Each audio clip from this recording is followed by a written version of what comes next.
Good morning, everyone, and welcome to one of our normal Wednesday Suli webinar sessions. I am Dr. Laura Bristol. I am Senior Lecturer at the University of the West Indies, Cave Hill campus, and I'm honored to have you here joining us, and along with my colleague from the University of Venda, Professor Vonani. We are excited today to welcome our guest speaker, Dr. Tiffany Bonds Mason, who is an educator and school educator with 29 years of experience. She finds that working directly with families and school programs is most rewarding. Over the course of this time, she taught children in the classroom, been a building administrator and district level administrator for a school district that seeks to educate approximately 115,000 students every year. She received her degrees from Morgan State University, that's her Bachelor, Notre Dame, where she did her master's, and Seton Hall, where she did her doctorate degrees. Over the years, she has received citations from the governor of the state of Maryland, the Maryland General Assembly, Senator Verna Jones, Rodwell, and more. Dr. Bonds has been named the outstanding school administrator in gifted and talented education and was recognized by the Maryland State Department of Education for her school's performance. So we are honored today to welcome Dr. Tiffany Bonds Mason and her presentation on the role of the social scientists, community schools research. Dr. Bond, over to you. Thank you so much. And I thank you all for the invitation to spend time together this morning.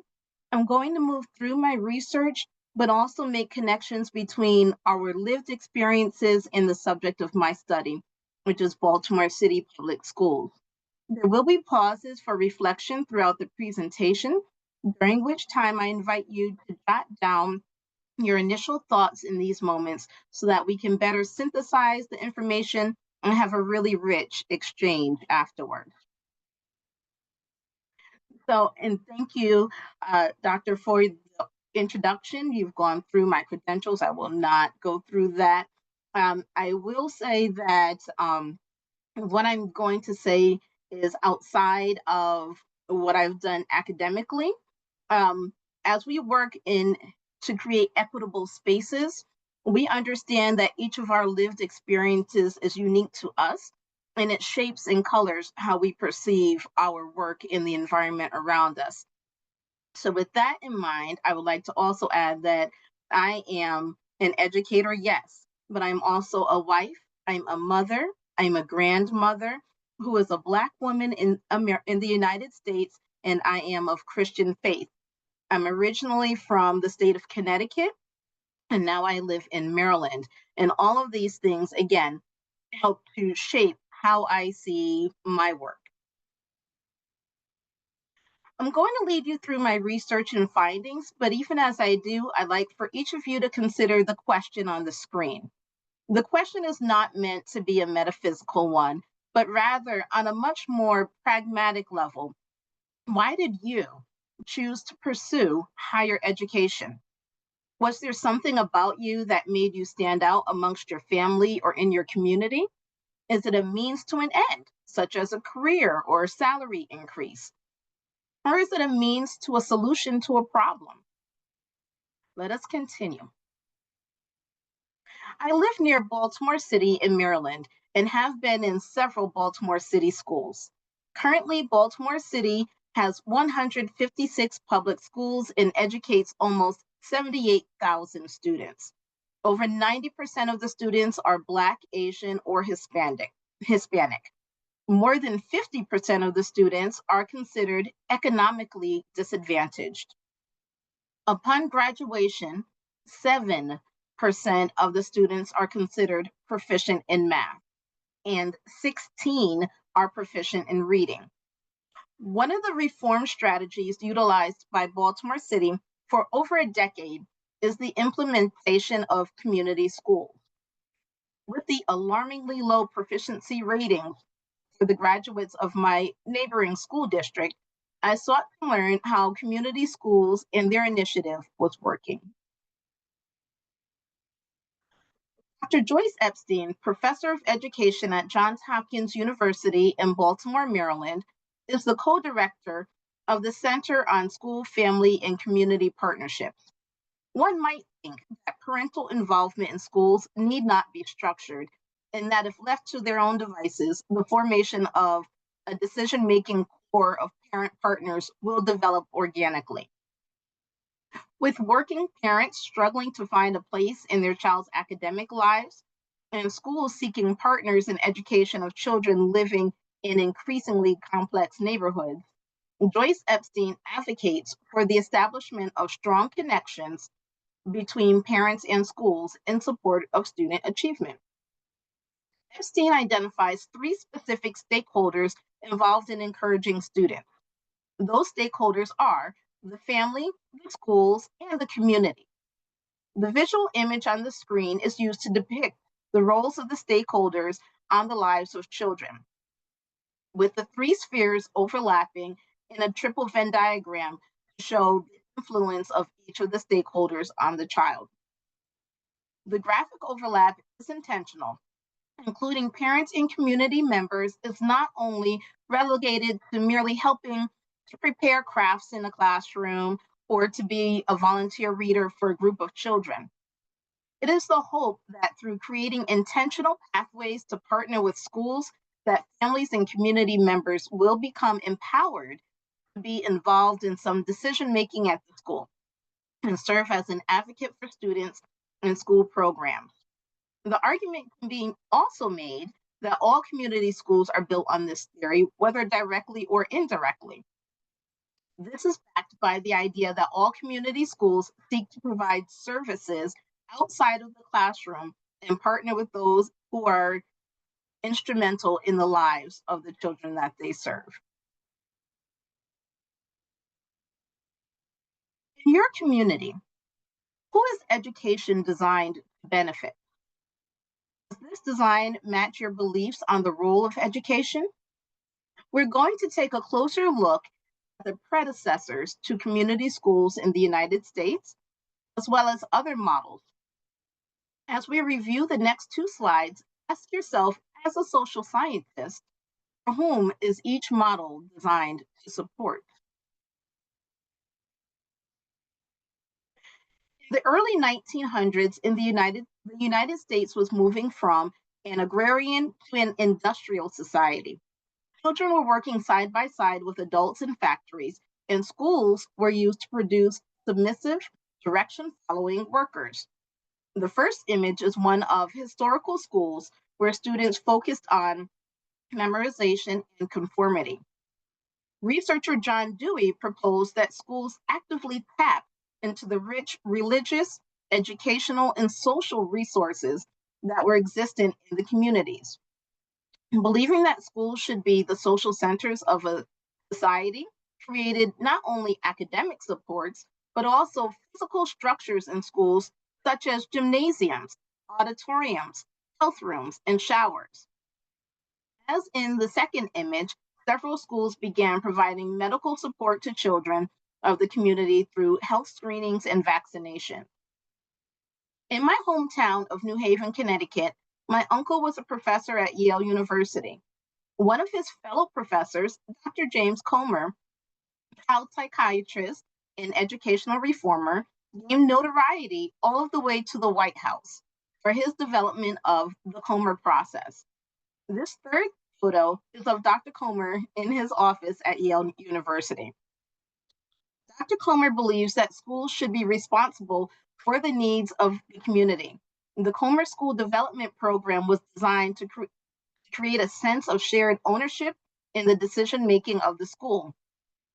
He structured his works through a better social climate in the school at large, through the casework and prevention activities of the mental health team, through the greater involvement of parents, through the professional development activities aimed at improving student behavior in the building, and through the teacher's better understanding of human development and how it is affected by race and poverty.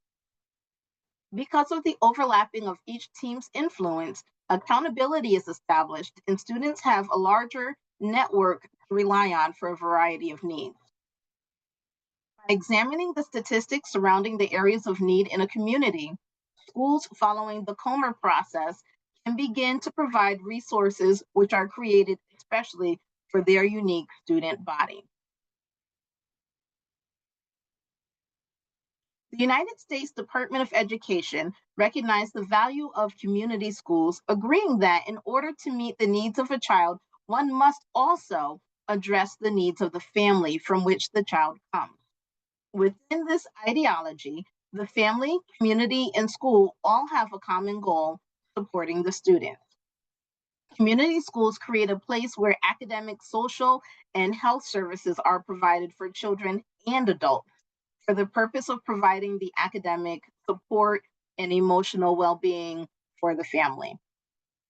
In Chicago, Illinois, the hometown of Dr. Comer, school leaders are skilled in the ability to collaborate with not only their own faculty, but also the families and partners within the community. There's also a community resource coordinator to ensure that the delivery of the support program is occurring as desired by all parties.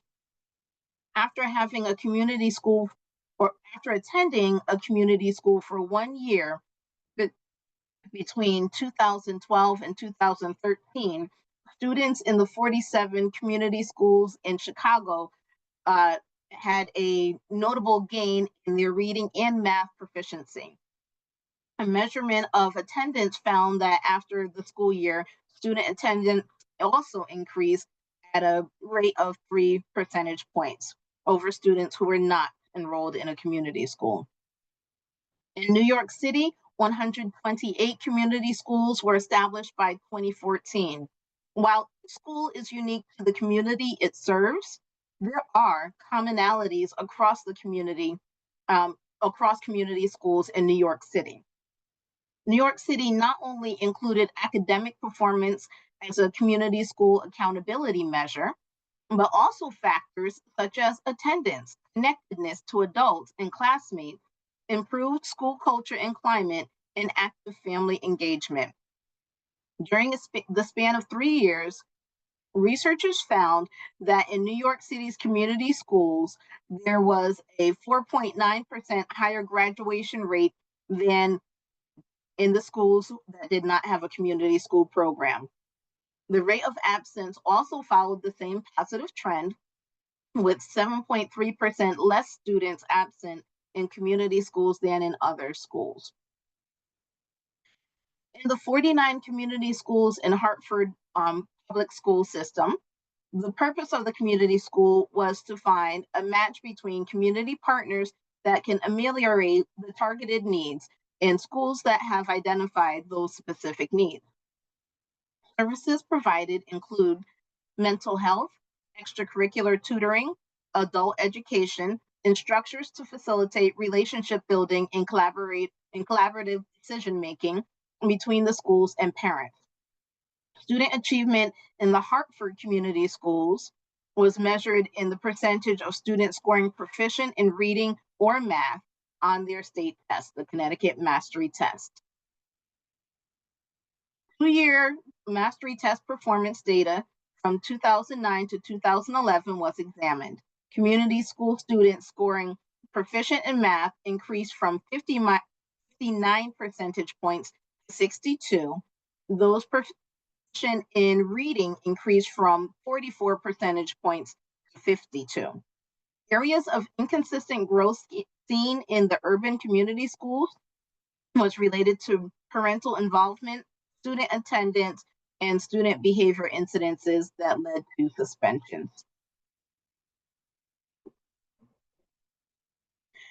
It is my belief that we are each uniquely created to fulfill a specific role.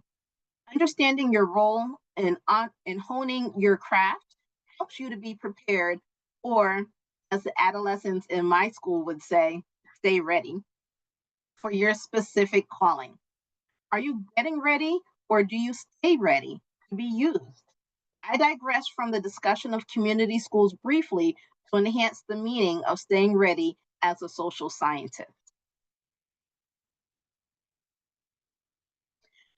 Slavery was undoubtedly one of the darkest times in the history of the United States, and it continues to cast a shadow over American society, so much so that systemic efforts to uphold many of the unjust practices against persons of color continue and persist today, long after the abolition of slavery in 1862. In an effort to ignite Americans around the need to allow Black Americans to flourish, author W.E.B. Du Bois, pictured on the left, penned the essay, The Talented Tenth, espousing the necessity for higher education to develop the leadership capacity among the most able 10% of Black Americans in 1903. Du Bois used the term the talented 10th to describe the likelihood of 1 in 10 Black men becoming leaders of their race. He saw this group influencing the world through methods such as continuing their education, writing books, or becoming directly involved in social change. Although Du Bois is most famously associated with the term the talented 10th, it was actually first seen in a publication by Henry Lyman Morehouse, the man for whom the acclaimed all-male Morehouse University in Atlanta, Georgia was named. Dr. Morehouse was a writer and Christian Baptist minister. When considering Black Americans, he wrote, we should not forget the talented 10th man. An ordinary education may answer for the 9 men of mediocrity, but if this is all we offer the talented 10th man, we make a prodigious mistake. The 10th man, with superior natural endowments, symmetrically trained and highly developed, may become a mightier influence, a greater inspiration to others than all the other 9, or 9 times 9 like them. Not to make proper provision for the high education of the talented 10th man of the colored people is a prodigious mistake. It is to dwarf the tree that has in it the potency of a grand oak. Industrial education is good for the 9. The common English branches are good for the 9. But that 10th man ought to have the best opportunities for making the most of himself for humanity and God. Dr. Morehouse goes on to write that the powers of this talented 10th man are often latent, unsuspected by others, and even by their possessor, and are evoked only under favorable conditions, sometimes comparatively late in the youthful period of life. In a symmetrical course of study calculated to bring into exercise every mental faculty, somewhere, as by a touchstone, the particular aptitude of the pupil may be discovered, the secret springs of power opened, and the man, having discovered himself, leaps forward to preeminence among his fellows. Scores of such men and women are among the students in the schools for the colored people of the South. A mere common education will not disclose their uncommon powers.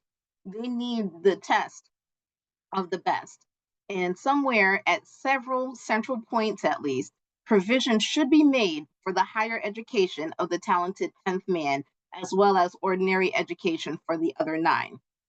As we continue to consider community schools and the works of social scientists around the world, let us all be intentional in our approach to use our skills and our talents to aid in the development of the aspiring talents of the students among us.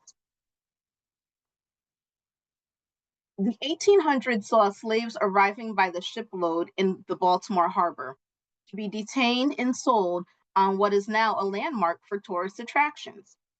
From 1954 to the year 2000, the Black residents of Baltimore City were forced to reside in the most segregated and impoverished areas of the city. In 2008, the mayor of the City Council of Baltimore alleged that this forced segregation of the community created a negative impact that was further compounded by the intentional division of the community into areas where banks would refuse to give loans and those areas where the only loans for homes and businesses that were given were financially abusive. This practice left many communities in Baltimore City fractured and devoid of reliable community-based resources. Youth in Baltimore City are being raised in unhealthy communities that are fragmented lacking leadership and mentors that are capable of providing guidance. This fragmentation is found to be the result of police violence in the community. Police officers who are being trained in military combat style policing are not necessarily adept at building community relationships themselves. In the African American community, the number of deaths have decreased by more than half between 1974 and 2014. Yet the police militarization has steadily increased, ultimately creating a health concern to the youth who are living in these stressful environments. To aid to the health concerns created by living in a chronically stressful environment, the city of Baltimore received an F rating in the majority of the mortality markers, such as cardiovascular, cancer, stroke, diabetes, HIV and AIDS, homicide, and infant mortality, with the most glaring disparities existing between the communities of African Americans where poverty, employment, and lower education levels were clustered. Baltimore City implemented community schools as a strategy to combat the low student achievement trends, as well as support the families that reside within Baltimore City. They sought to increase the attendance rate, increase the number of students graduating, and provide a sense that schools are both emotionally and physically safe for students. To address growing concerns in Baltimore City public schools, a partnership was formed in 2012 with the Office of the Mayor, Baltimore City Public School System, and the Family League of Baltimore. This partnership led to the joint decision to launch the Community and School Engagement Strategy. The Community and School Engagement Strategy Steering Committee structured the framework for the transformation of select Baltimore City schools into community schools. In Baltimore City, services that can be seen in community schools may include on site food pantries, general education or GED training for any adults in the community that have not graduated from high school, provision of school uniforms if needed, mental health services, teachers trained to deliver mental health support, volunteers to reduce the student to adult ratio in some classrooms, after school tutoring, and parent engagement activities. The purpose of the study that I conducted was to determine if there is a relationship between the community school management system in Baltimore City and the outcomes such as student attendance, suspension rates, academic achievement, and school climate. Publicly available data from Baltimore City school profiles was compiled and analyzed. Statistical package for social science, SPSS, was used to determine descriptive statistics. The community school data was compared to that of non-community school data in order to determine if there are indicators of a relationship between community school management and academic performance, attendance rate, and suspension rates for the 40 community schools and 81 non-community schools. The sample size uh, the sample size being greater than 30 and the use of common data measurement tools serve to ensure research reliability and validity. The quantitative study used statistical analyses in order to determine if there is a relationship between community school management types and school success. School success was described as student achievement on the Park State Assessment for students in grades 3 through 5, student attendance, suspension rates, and school climate. After first describing the student achievement rates of attendance, suspension numbers, and school climate for Baltimore City, community schools, and non-community schools, inferential statistic tools provided insights into the confidence that can be determined when generalizing the results from each sample. For this study, the participants were the 2017 year 2017 schools in Baltimore City public schools that met the study criteria. So data from school year 2016 to 2017 is being analyzed or was analyzed in order to provide the insights that we're going to look at. On the screen, I'm not going to read all that to you. On the screen, it goes through different areas that were discussed in terms of the research topics and the 4 data points that were researched.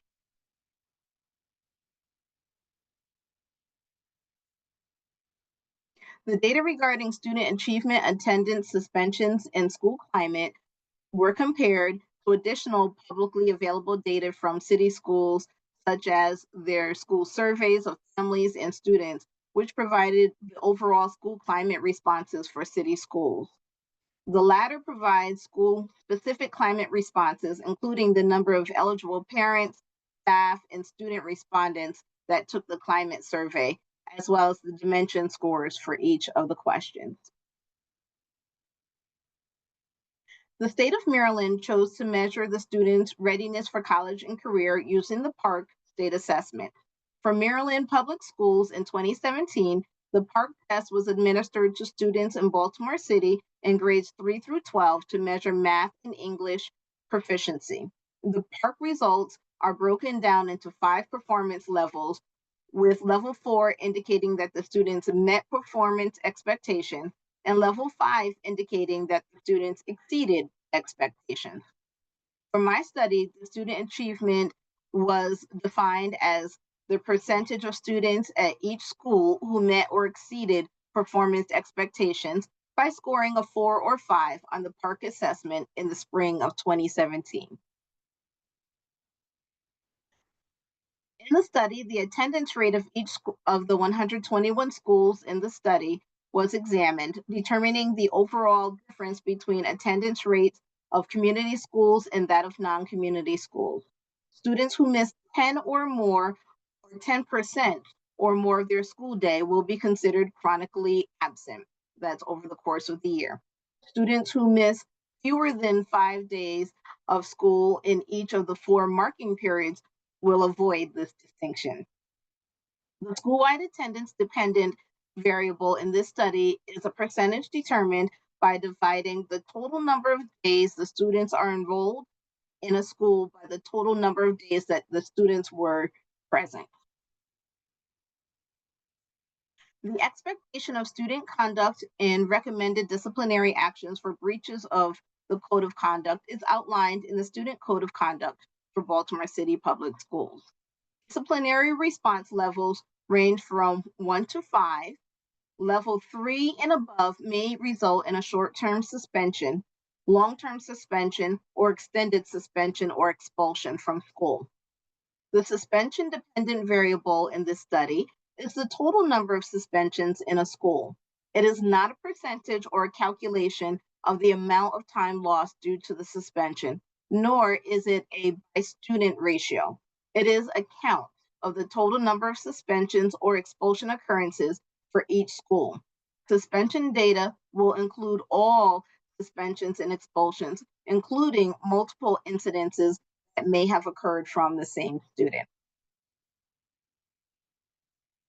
One of the ways in which Baltimore City Public Schools measured climate was through the use of the school survey, a version of which was administered to students, parents, and staff members in the spring of 2017. Participant responses ranged from 1 to 4, with 1 representing strongly disagree and 4 representing strongly agree. Students were asked about their overall satisfaction in the school, including questions about relationships with staff, relationships with one another, and their perceptions of school rules and safety. Parents were asked questions that provided insight into parental perceptions of the academic program at the school, the staff's efforts to make them feel included, and their overall impression of the quality of the school. Staff queries delved into their perceptions of the school leadership as well as staff relationships. The results of the survey were compiled and reported for each of the schools on their profile pages. The climate survey in 2017 was provided to students in grades 3 through 12, their parents, and the staff for each school. Based on the results, indices for each school: physical security, school connectedness and respectful relationships are reported in my research. Following this, parents were no longer following 2017, parents were no longer surveyed using the same climate survey.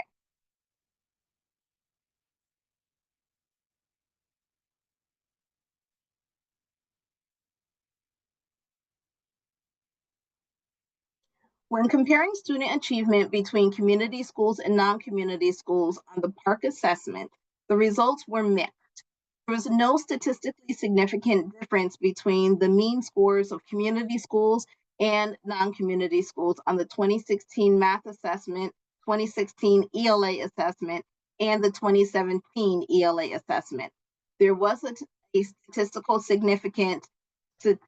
significant difference between the mean scores of community schools and non-community schools in the 2017 math assessment. There was also a statistically significant difference between community schools and non-community schools in the number of students who scored proficient on the Park assessment on the 2016 math, 2016 ELA, 2017 math, and 2017 ELA assessments. Because of the mixed results, I rejected the null hypothesis as there does not appear to be a relationship between student achievement and community or non-community school management type. Regarding attendance, in 2016, community school students showed slightly lower attendance rates and a higher number of chronically absent students. However, the results indicate that there was a statistical difference between community and non-community school attendance rates in 2017. Therefore, the null hypothesis was again rejected as there does not appear to be a relationship between student attendance and community or non-community management type.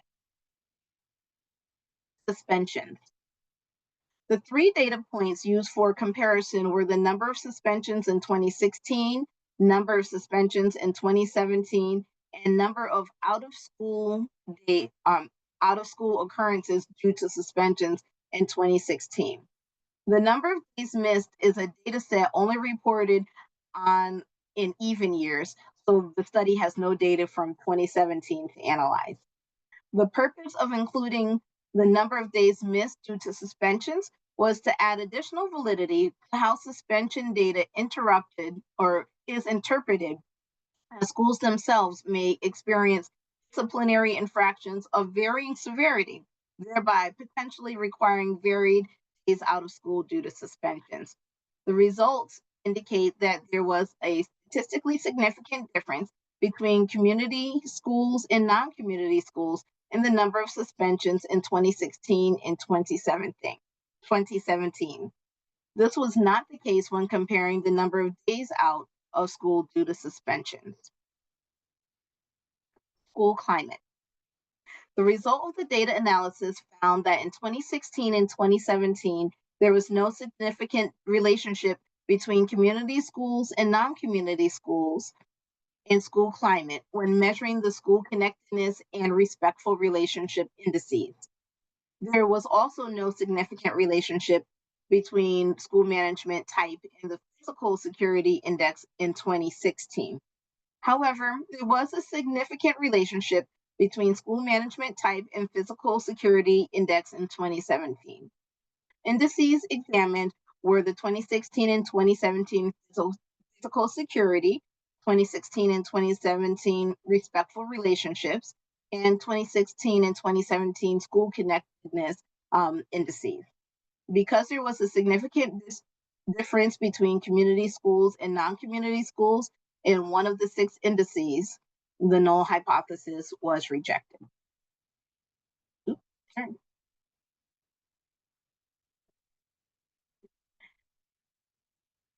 Personal disclosure. Initially, I naively hoped that 6 years of community school implementation by the time that I did my research would have had more of an impact to erode the over 200 years of legalized and systemic structures of oppression against the residents of Baltimore. After all, there are examples of successes found in differing districts, many of whom had significantly more implementation of wraparound services for the community. I've also spent time wondering if I'd asked the correct questions. Would the results have been more compelling if this research was quantitative, calling upon the lived experiences of the staff, students, and community members? Anyone can look at my research to find my study limitations and summary of findings for this research. However, I included this final personal reflection with you all in order to be a reminder for those of us embarking on the role of a social scientist. Although our results may not skew as strongly as we anticipated or even hoped in a particular direction, the research done will always contribute to the collective body of knowledge for us all. So I opened today's talk with the question of, why are you here?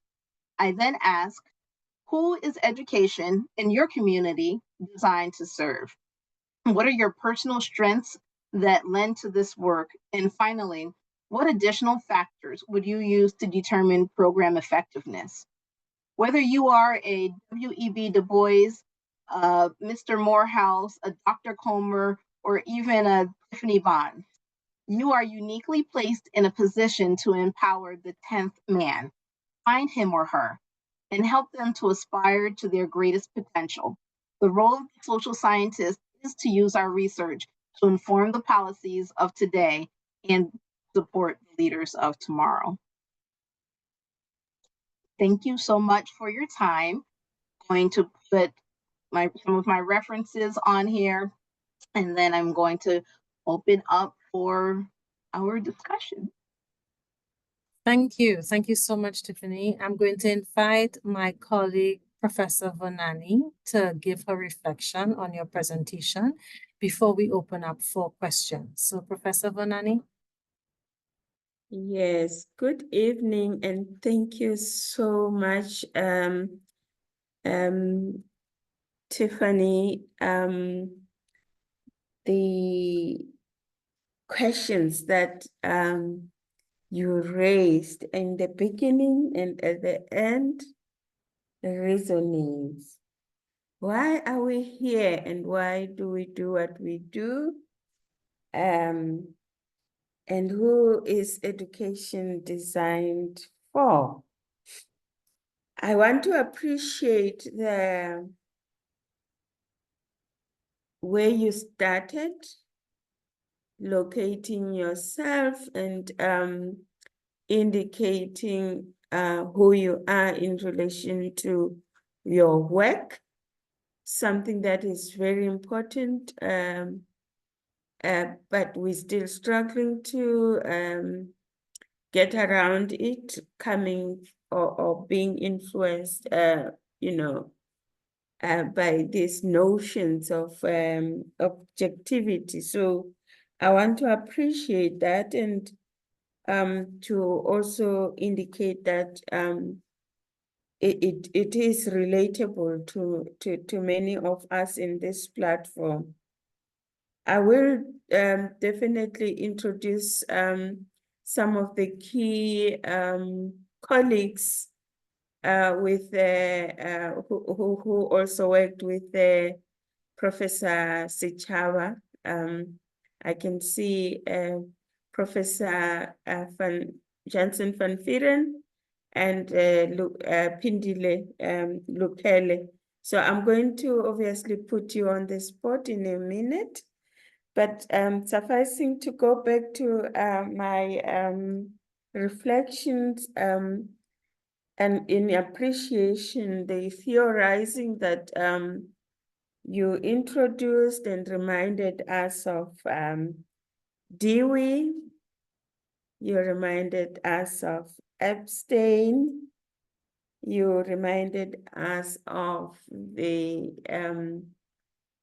the seminal work that they have influenced and shaped education, and that it cannot only be about classroom pouring transference of knowledge as if it's coming into some objects that must somehow receive and process it, but to appreciate that all this other climate or environment ought to be created because it plays an important role in shaping what you know is good education. But also importantly, Tiffany, I think your wealth of experience was in managing and navigating the educational inequalities were coming up very strongly as well, something which we also identify with here in South Africa and in many of the colleagues that are on the platform. But just to also emphasize, and I will probably be raising questions for discussions and response from you later, the overlapping sphere of influence, abstain, and the understanding that family, community play a key role in quality education. In South Africa, we also have the slogan, education is a societal agenda. However, we know it's also practically easier said than done, and the spaces are complex. I'm just going to mention a few. The kind of families that we are now dealing with in the context of South Africa, at least, is largely fragmented. Our ideal families would be extended families and with the aunties, uncles, and all of the above, but now we have child-headed families. We have all sorts of complications. I'm just putting it out there because it's one area that troubles the spaces in which we're trying to narrow the inequality gaps and so forth.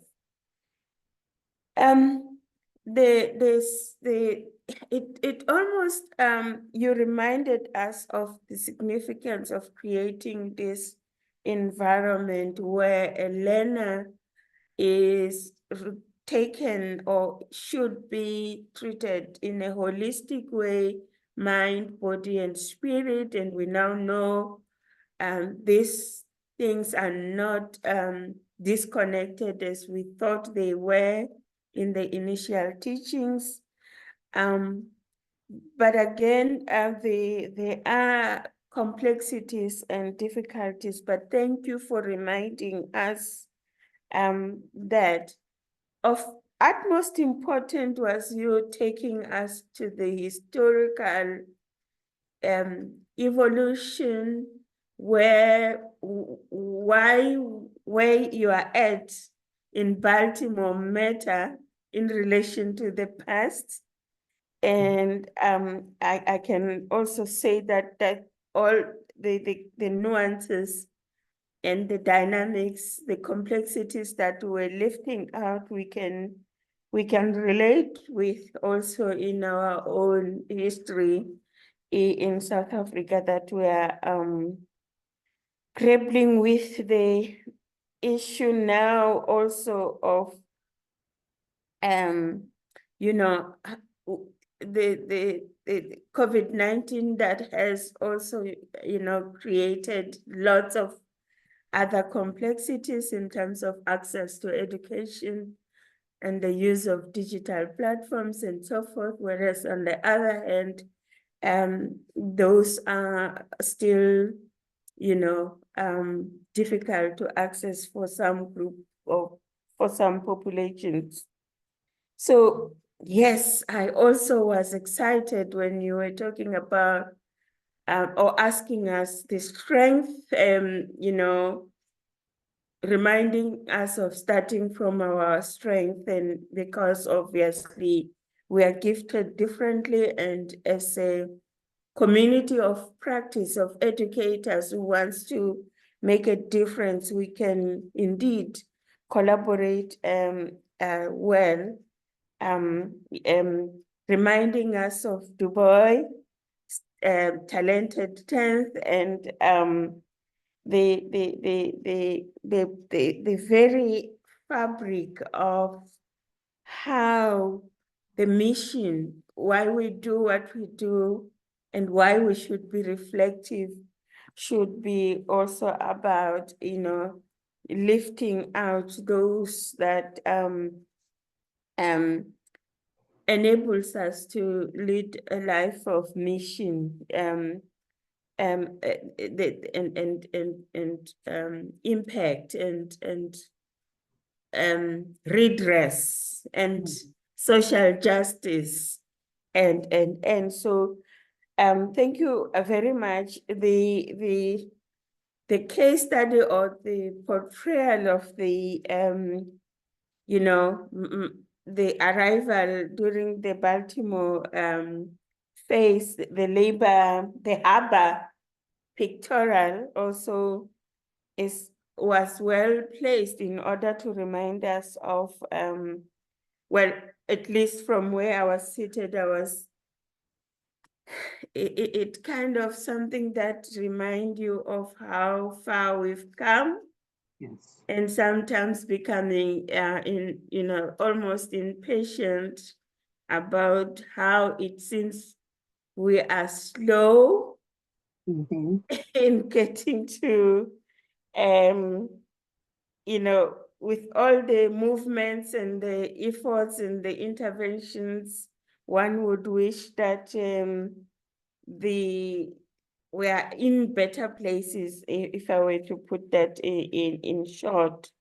But sufficing to say that you put very clearly the importance of engagement, continuous engagement, and the educational interaction between the education ecosystem. And then you led us into your study and its findings, which is very important. I'm sure our colleagues would guide, because I was trying to think quickly if I know similar studies that have tried to do that.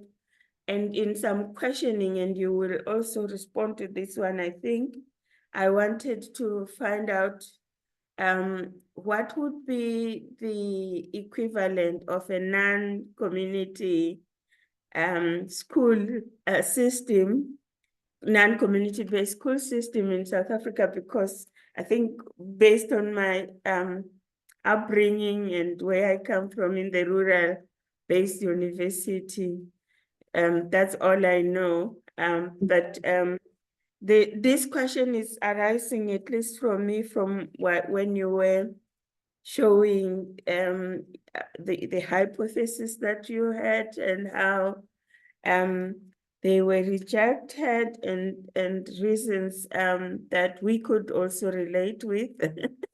And I would want us to talk a bit more about that, particularly also the issue of climate in us also reflecting on how might we then, in your view, create better learning climate for our context, because I don't think we are there yet, which is the reason why even the theme of this Wednesday conversation revolves around sustainable learning environments and engage scholarship. Because these are areas that I think is still problematic, and we need to now in our discussion be guiding each other in terms of where from here and from your study, where to go. What do you suggest would be the good comparative analysis with South Africa or Southern Africa, and so forth and so forth. So Laurette, I think I'm going to stop there and rather invite colleagues to step in. There are important questions that Tiffany asked. I think they are for us to interrogate. I know she wanted us to be unsettled a bit, which is important. But if I can put also colleagues on the spot, Martina, Pindile, and Eureka on the spot, David, your reflections, please, but also colleagues from Questions. abroad. I will leave it to see the show of hands.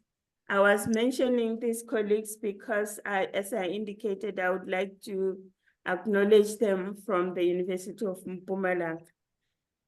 Thanks. Oh, beautiful. Welcome to our colleagues from the University of Mpumalanga. We want to invite you to the floor if you have any comments or questions, as Professor Bonani has indicated. And for our other colleagues, if you can show by a raise of hands when you're ready to ask your questions. So I do see Eureka. So maybe we give our colleagues from Mpumalanga some time, and Eureka, go right ahead. Open your mic and ask your question. Thank you so much for the opportunity. And Tiffany, you were amazing. You made me think of so many things that we are encountering every day and how we underestimate the value of our community schools, for instance, because we regard our rural schools as community schools, but some of our communities have lost that unity. They've lost the principles, the IKS.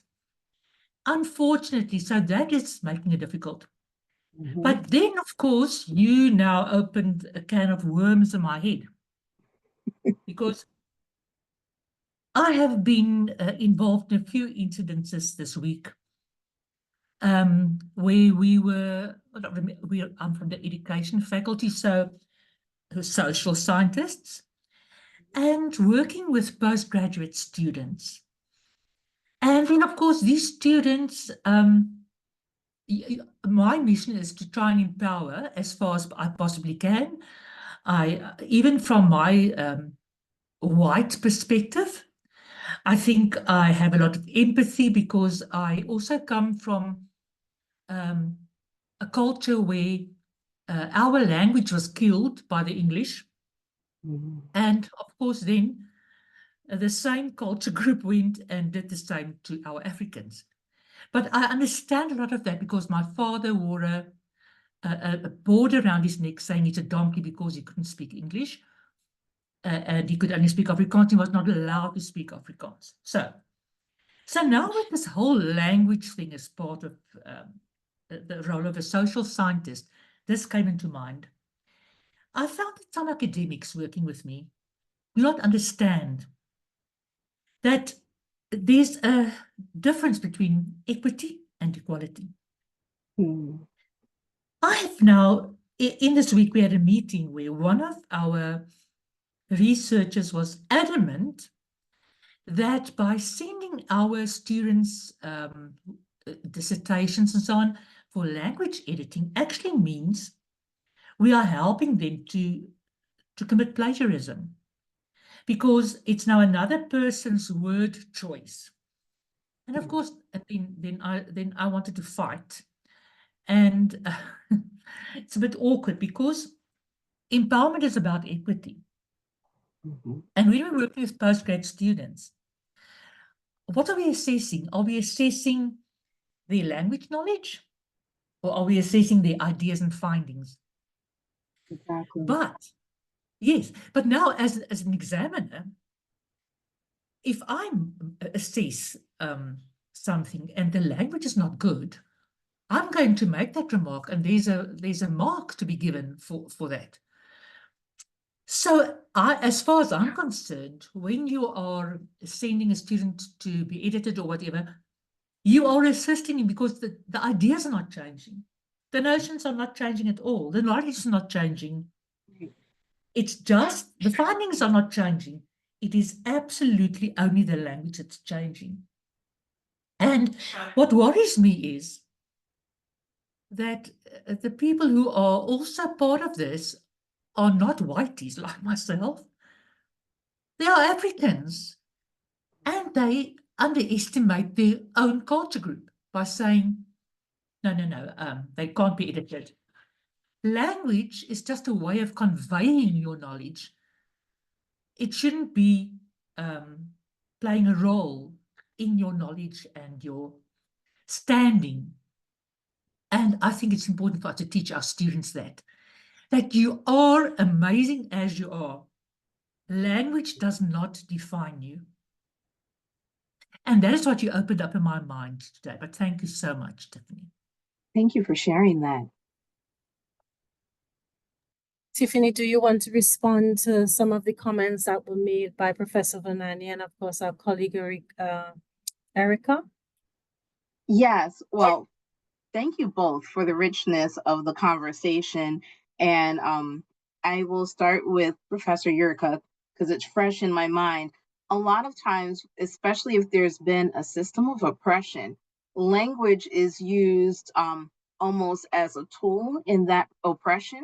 And so you're spot on in helping your students to determine that, you know, if the quality of your writing is appropriate, if your research, if your findings are appropriate, if they are valid, then your use of the language does not make your or your use of English does not make your work subpar in any way whatsoever.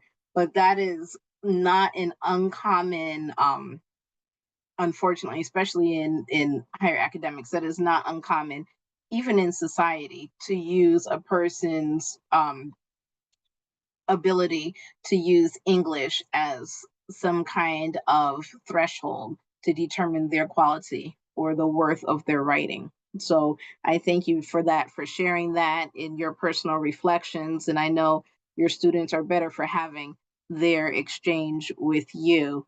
And to Thank you. And also to go back to the initial impressions, I thank you. And not so much and thank you for going with me on that journey from the historical perspective to where Baltimore City is.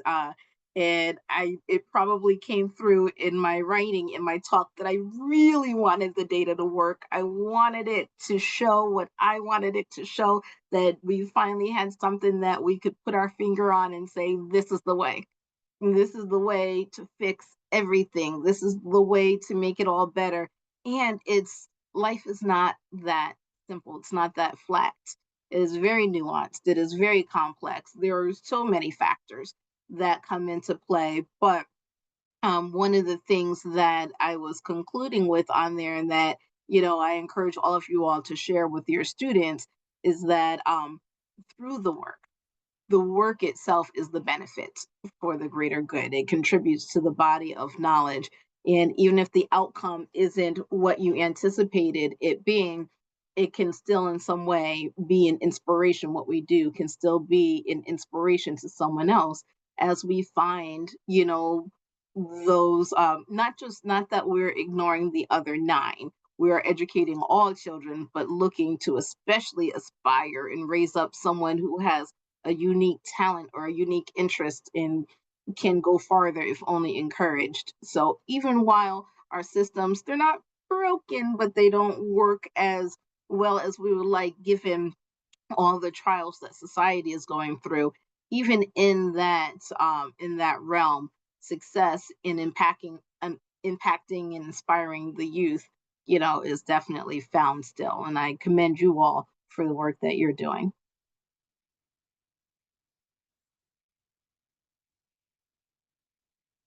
Thanks for that, colleagues. Do we have any other questions or comments coming from the floor? Thank you.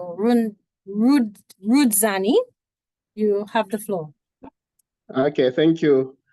Thank you so much for the wonderful presentation. It was really thought-provoking. Sitting where I'm sitting, as you were asking the questions, why are you here? Then I was beginning to ask myself, why am I here?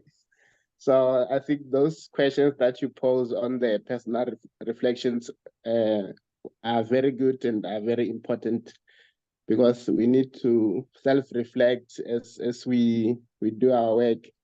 And I like also the use of the overlapping spheres of influence. In South Africa, we say there's a saying that it takes a community to raise a child.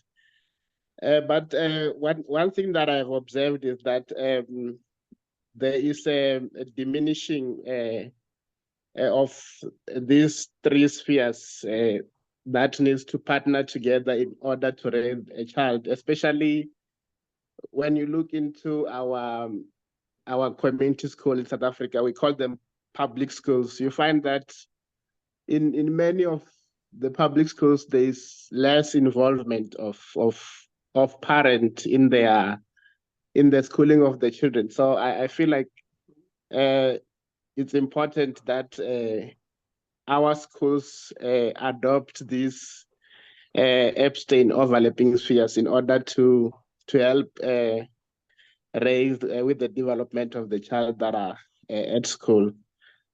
Thank you so much. It was indeed a thought-provoking talk, and as a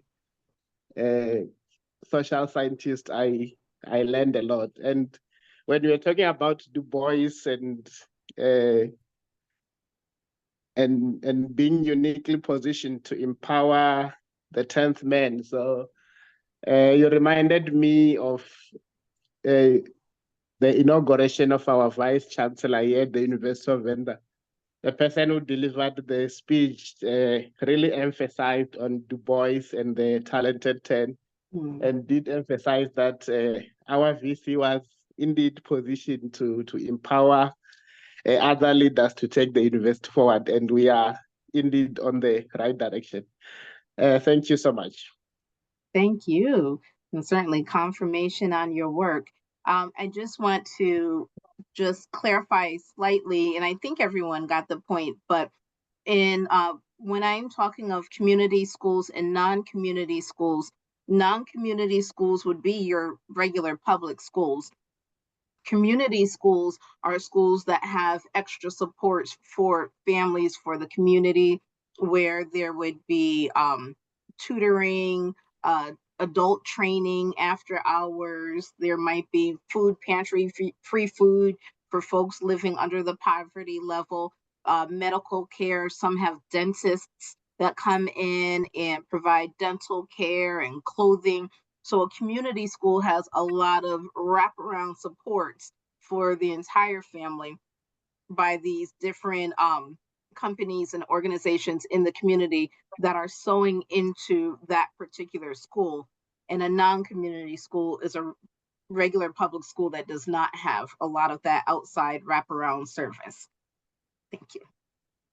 Thanks for that clarification, Tiffany, because it was occurring in my mind, that question in terms of what really defines a community school as a community school, particularly when we think about how it would operate in contexts that are not within the United States of America. I think it's in other contexts. For example, I can speak from the Caribbean and Trinidad and Tobago in particular. Our public schools would probably be considered non-community schools because those wraparound services are not necessarily always there. But there are relationships with those service providers who can come in and offer those services. But I guess we'll be called public schools, yeah?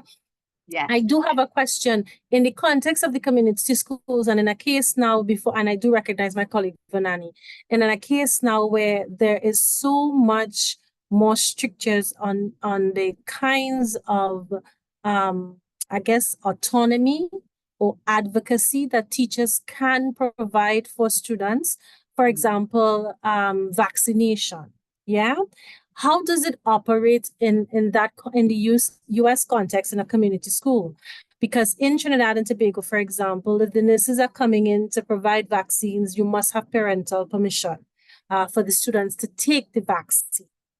Yeah.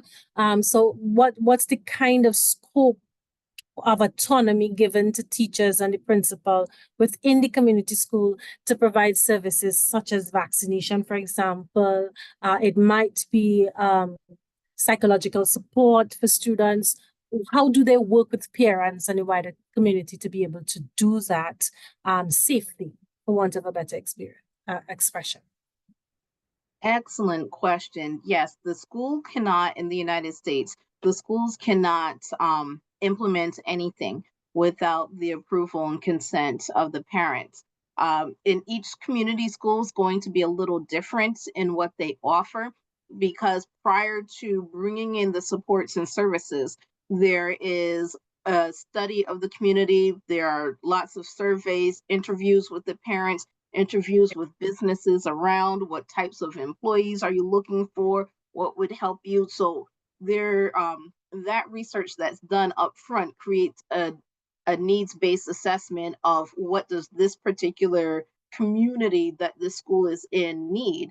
And then once you have these 3 or 4 clear needs identified, then the coordinator would look at businesses who've already made partnerships with the school district to say, I can provide that need. And so if it's mental health, and it might be, the University of Maryland that has, satellite campuses that will, or staff that will come out and provide mental health services or what have you. So the coordinator connects the identified need with the businesses that say, if you have a need, I will work with your school in the district. And then again, the consent is always received from the parents before the student can participate. And the supports are not just for the students. The mental health is for, and that's what makes a community school unique as well, is that it's also for the parents. It could also be for the grandparents or for the caregiver. I've had in some of my programs where if you are the one who is home with the child, whether you're the babysitter, the caregiver, you can come in, and the professional development or the supports I was providing are for you too, if you are in this community. Before I ask my colleague Vonani to come in, my last question, just to make sure that I understand, is it an assumption that a community school, the graduates of the community schools are being readied for life within the community, employment, etc.? So that is very, very troubling in that sense, then, if I got that assumption correct, because it takes me back to the origins of colonial public education, which was about fitting for society. So how do you respond to that troubling reality in the context of what my colleague Vonani talked about in terms of sustainable education, in the context where we are now talking about decolonizing education and democratizing education, where we want to see our graduates not just contribute to community, but to the wider world? How do you respond to that? And once you've responded, I'd ask my colleague Vonani to come back in. Yes. So no, the assumption is not for the graduates to come live, work solely in their community. It's for them to be prepared for society wherever that preparation takes them. The reason why different businesses are part of the polling in the interview is because, as members of that community, are there certain factors that they are seeing, perhaps not as parents, but as taxpayers, as members of the society, that they are seeing that we can help address? Are they seeing a lot of children that are coming in during the school day when they should be enrolled in school, but they are in the business, or they're in the community, perhaps up to no good, things that they should not be doing?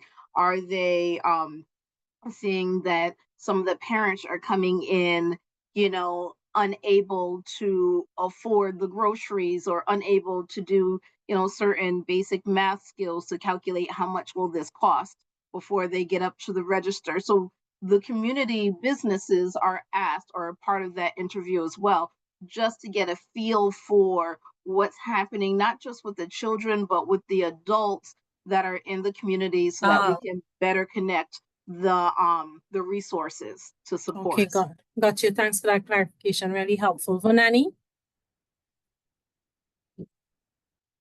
Yes, I think I am partly covered because I wanted to problematize some aspects of what I thought I understood, but you know, just to push particularly also our PhDs and master's candidates who are here.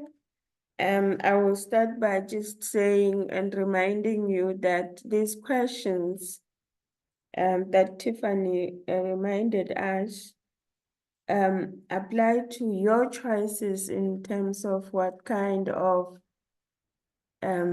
candidate you want to be and which mission, why do you do your PhD or your master's program, and how do you envisage even the process, let alone the feedback, to be empowering than perpetuating stereotypes. I wanted to reflect on that, but Eureka, I'm going to put you on the spot as well, just for you to guide us, because I think you are the only one, at least that I know on the platform, who can explain the quintiles for us, at least for our international colleagues, and who gets food and all this, and how is that categorization done, which of course has its challenges. Generally, categorization has its own issues, as we know. But coming back to what I wanted to quickly reflect on before Eureka explained this for us and for our international colleagues, I wanted, so part of why we're coming together from across the seas and boundaries in terms of discipline and so forth, was to make it easier for our students, of our candidates, MNDs, to realize the options that they have. So I find that Tiffany, for example, presentation is forcing us into reflexivity.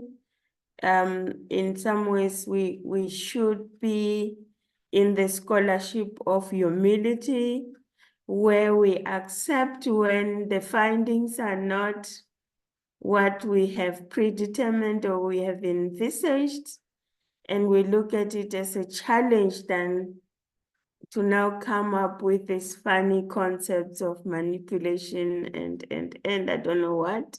I'm not schooled in that space, but I wanted our candidates to be very aware of these areas or spaces, and to remember that it is still about the choices you make in terms of what kind of scholarship you want to understand more of or become part of. And lastly, I just also, the part that I thought Laurette was talking about, the problematics that emerges out of some of the things.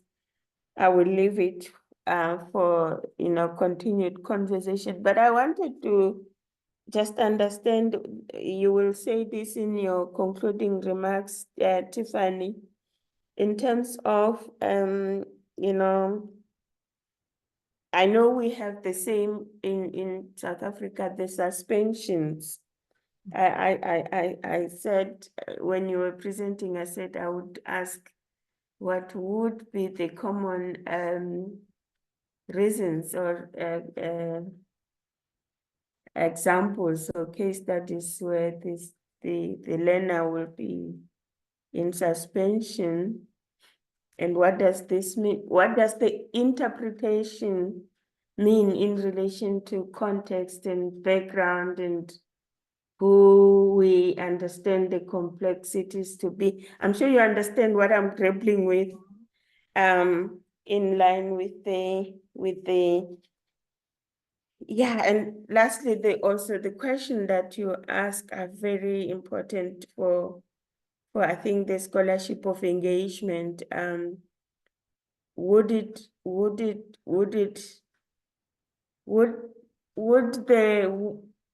a different way of doing this research, would it yield, or what is the right word? Could it have yielded a different set of data or reality, or is the different reality of the same population out there still, but we did not manage to get it through the study, hence we need another one, or yeah, I'm sure I'm making sense to you, at least in terms of what I'm grappling with, but also agreeing with you that you are asking the right questions, and which I appreciate. Thanks. Thank you. To answer the suspension questions, the most common infractions that would result in a suspension have been in Baltimore City: fighting, disrespect, and insubordination towards the staff. There are others that are on there, theft and things of that nature, but the three most common were fighting, disrespect, might be profanity towards staff, towards other children, and insubordination, failure to follow the directions repeatedly that an adult is giving to you. The indications for the suspension rate, I put that one on there because higher suspension rates create for students and staff and parents a sense of insecurity in a school, and that's going to negatively impact relationship building. And so if you're working on building relationships with your families and with your students and the parents, the students with other students, that's going to be hindered if you have a great deal of suspensions happening in the building. The other area that I want to just touch on a little bit with that is societally, and that goes back to why we also take a look at the businesses and what's happening in the community. Research has shown that when students in the United States are suspended, especially those who are older and are able to stay alone at home unattended, ages 12 on up, they are often outside of the house and sometimes engaging in illegal activities. And the phrase school to prison pipeline is created because of that, where if you our prisons, our inmates, if we are looking at their historical records back when they were in public schools themselves, those who are incarcerated were suspended at a much higher rate than those who were not incarcerated. So there is a correlation between higher suspension rates in when you are in school and incarceration rates in the United States. And so for that reason, I always keep suspensions on the table as a data point to discuss, because it's an indicator of relationships, of school security, and of potential incarcerations if not interrupted. The other part that question that you were asking about, is there more research that is needed? Do I think there would be a difference if the question was asked differently? I do think so, yes. If it was more of a quantitative instead of a qualitative study, I think the answers would be different. But in the couple of years since I've done this research, I've come to appreciate that I got a lot of value out of the data not being what I expected it to be.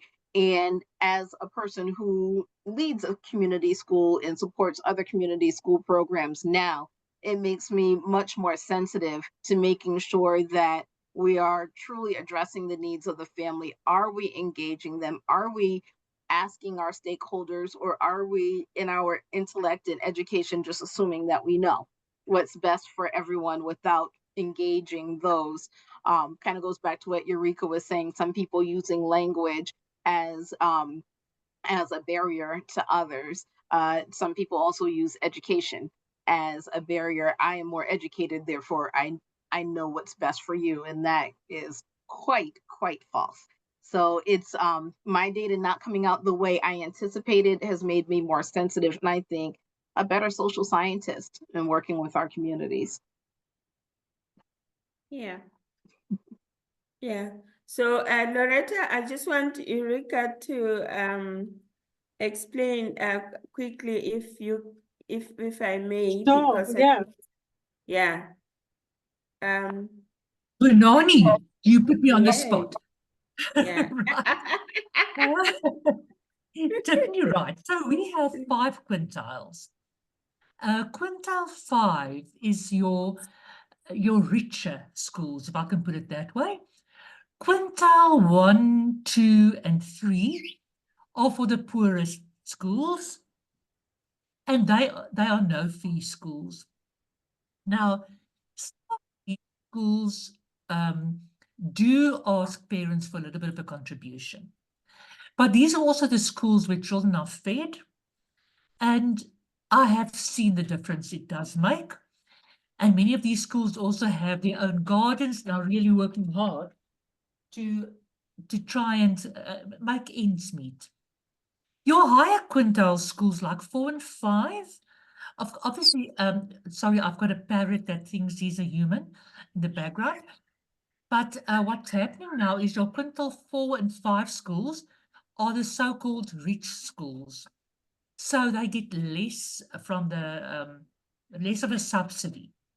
But in the quintile 4 and 5 schools, there are many children who are hungry.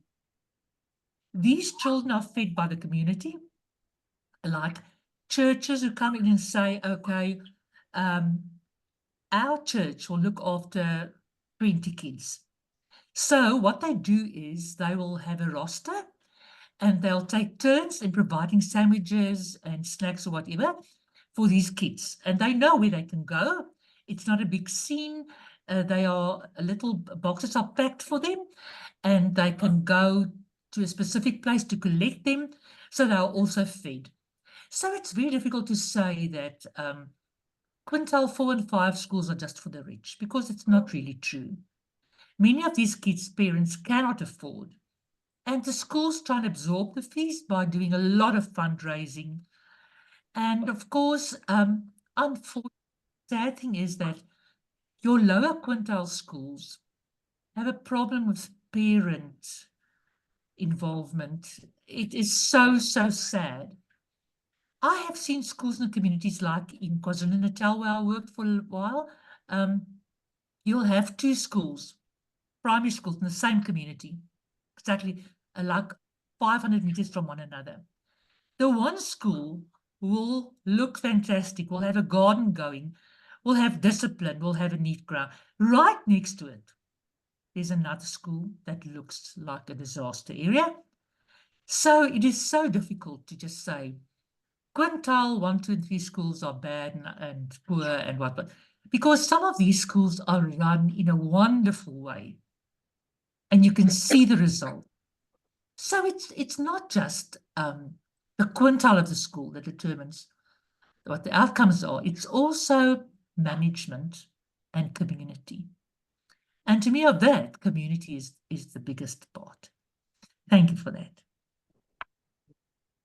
Thank you. Thank you so much, Eureka. Yes, I mean, for me also, just quickly, Loretta, before I hand it back to you, for me, it's also that they have to do that, the so-called quintile 4 and 5, have to do that for the simple reason, or for the reason that I indicated, that in the absence of that mix, we perpetuate categorization and stereotypes and status and, rich and poor, us and them. Whereas we have seen from those schools that when they give opportunities for a child who would never have the opportunity to access such school, most of them do well and they become great leaders and they become great, state representative, and so forth and so forth. So I just want to concur with Eureka that yes, those kinds of interventions has to happen because this categorization in themselves can also have, adverse effects, and it affects our mental, processing. As you know, if you are labeled as this, then you tend to perform according to the label and so forth. It's a long story, but but I just wanted to appreciate and again to Eureka to say yes. I've seen, actually, I have a community partner. Her name is Mpatering, who does some great work, some fantastic work in environmental conservation and so forth and so forth. And she's a great example of also organic intellectualism, which doesn't have anything to do with language or how fluent you should be.